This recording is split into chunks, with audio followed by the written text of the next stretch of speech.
Friends, ಇದು ಗುರುವಾರದ ಪೂಜೆ.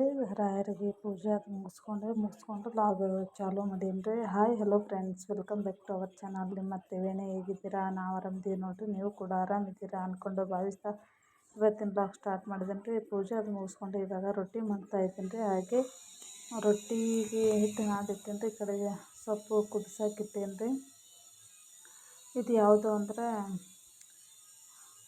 ಹತ್ರಿಕೆ ಪಲ್ಯ ಏನು ಅಂತಾರೆ ಫ್ರೆಂಡ್ಸ್. ಅದನ್ನು ನಾನು ನಿನ್ನೆನೇ ಕಟ್ ಮಾಡಿ ಇಟ್ಕೊಂಡಿದ್ದೆ. ಇವಾಗ ಬೇಯಿಸೋಕಿಟ್ಟೇನ್ರಿ. ಯಾವ ಥರ ಮಾಡ್ತೀನಿ ಅನ್ನೋದು ಕೂಡ ನಿಮ್ಮ ಜೊತೆ ಶೇರ್ ಮಾಡ್ಕೊತೀನಿ ರೀ ಫ್ರೆಂಡ್ಸ್. ನಾನು ವಿಡಿಯೋ ಸ್ಕಿಪ್ ಮಾಡಿದೆ ನೋಡಿ, ಅರ್ಥ ಆಗುತ್ತೆ ಈ ರೆಸಿಪಿ ಇದು. ಈಗ ಹಸಿಮೆಣ್ಸಿನ್ಕಾಯಿ ಬೆಳ್ಳುಳ್ಳಿ ರುಬ್ಬಿಟ್ಟೇನಿ ರೀ.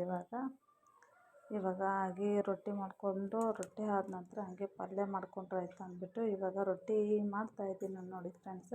ಇದು ರೊಟ್ಟಿ ಜೊತೆನೇ ತುಂಬಾ ಚೆನ್ನಾಗಾಗುತ್ತೆ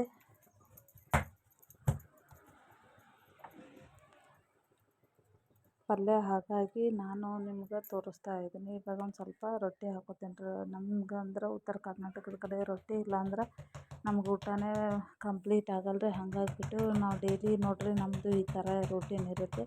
ಯಾವುದೇನೋ ಅಷ್ಟೇನೋ ನಾವು ಬ್ರೇಕ್ಫಾಸ್ಟು ಟಿಫಿನ್ ಅಂತ ಏನೂ ಮಾಡ್ಕೊಳಂಗಿಲ್ಲ. ಮುಂಜಾನೆ ಎದ್ದ ಕೂಡಲೇ ನಾವು ರೊಟ್ಟಿನೇ ಮಾಡೋದು ನೋಡಿರಿ. ಫಸ್ಟ್ ಏನಾದರೂ ಸ್ವಲ್ಪ ಕಾಫಿ ಟೀ ಅದು ತೊಗೊಂಡ್ಬಿಟ್ಟು ಕೆಲವೊಬ್ಬರು ನಾಷ್ಟ ಮಾಡ್ತಾರೆ. ಹಾಗಾಗಿ ನಮ್ಮ ಕಡೆ ನೋಡಿರಿ ಕಂಪಲ್ಸರಿ ರೊಟ್ಟಿ ಇರಬೇಕು ರೀ ಫ್ರೆಂಡ್ಸ್. ಹಂಗಾಗಿ ಇವಾಗ ರೊಟ್ಟಿ ತಟ್ಟಾಕತ್ತೀನಿ ನೋಡಿ ಫ್ರೆಂಡ್ಸ್.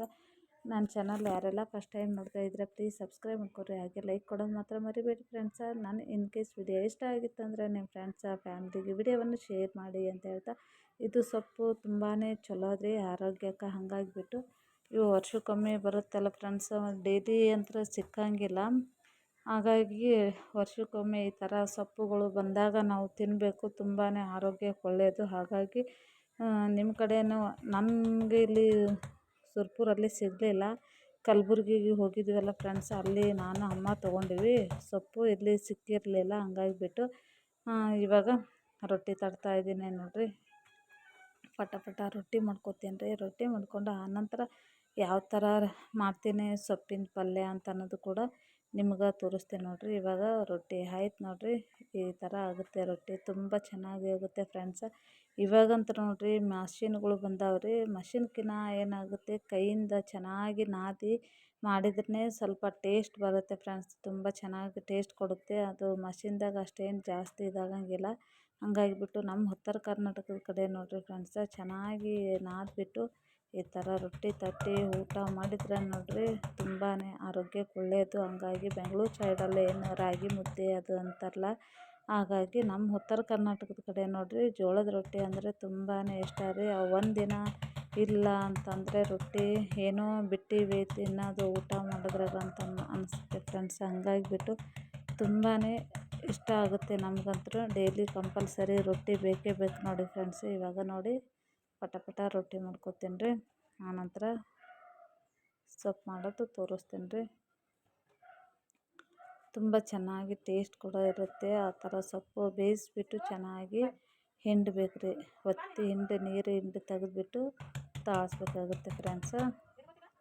ನೋಡಿರಿ ಇದೇ ಥರ ನಾನು ಪಟ ರೊಟ್ಟಿ ಹಾಕ್ಕೋತೀನಿ. ಮಾಡೋಕೆ ನಿಂತ್ರೆ ನೋಡಿರಿ ರೊಟ್ಟಿ ಎಷ್ಟು ತಟ್ಟಿದ್ರೂ ಬೇಜಾರಾಗಲ್ಲ. ಆದರೆ ಕುಂತು ಮಾಡಿದ್ರೆ ತುಂಬಾ ಚಲೋ ರೀ. ಹಾಗಾಗಿಬಿಟ್ಟು ಇವಾಗೇನು ಕಾಲು ನೋವು ಅದು ಎದಕ್ಕಂದ್ರೆ ಇಂಥದಕ್ಕೆ ನೋಡಿರಿ ಗ್ಯಾಸ್ ಕಟ್ಟಿ ಅಂತ ಮಾಡಿಬಿಟ್ಟು ಅದ್ರ ಮೇಲೆ ರೊಟ್ಟಿ ತಟ್ತೀವಲ್ರಿ ನಿಂತುಬಿಟ್ಟು. ಹಾಗಾಗಿ ಕಾಲು ಮೊಳಕಾಲು ನೋವು, ಮಂಡೆ ನೋವು ಎಲ್ಲನೂ ಆಗುತ್ತೆ ಫ್ರೆಂಡ್ಸ್. ಮೊದಲಿನ ಮಂದಿ ಎಲ್ಲ ಏನು ಮಾಡ್ತಿದ್ರು ಕುಂತ್ಬಿಟ್ಟು ರೊಟ್ಟಿ ತಟ್ತಿದ್ರು. ಆವಾಗ ಅವ್ರಿಗೇನು ಮೊಳಕಾಲು ನೋವು ಅದು ಆಗ್ತಿದ್ದಲ್ಲ ಫ್ರೆಂಡ್ಸ್. ಹಂಗಾಗಿಬಿಟ್ಟು ನೋಡಿರಿ ಇವಾಗ ಸೊಪ್ಪೆಲ್ಲನೂ ಕುದಿಸ್ಬಿಟ್ಟು ಹಿಂಡಿ ನಾನು ಇವಾಗ ತೆಗ್ದೇನಿ ರೀ. ಅದೇ ಬಾಣಲೆ ಒಳಗೆ ನಾನು ಇವಾಗ ಒಂದು ಸ್ವಲ್ಪ ಅದಕ್ಕೆ ಎಷ್ಟು ಬೇಕಾಗುತ್ತೆ ಅಷ್ಟು ಎಣ್ಣೆ ಹಾಕೋತಾ ಇದ್ದೀನಿ ನೋಡಿರಿ. ಇವಾಗ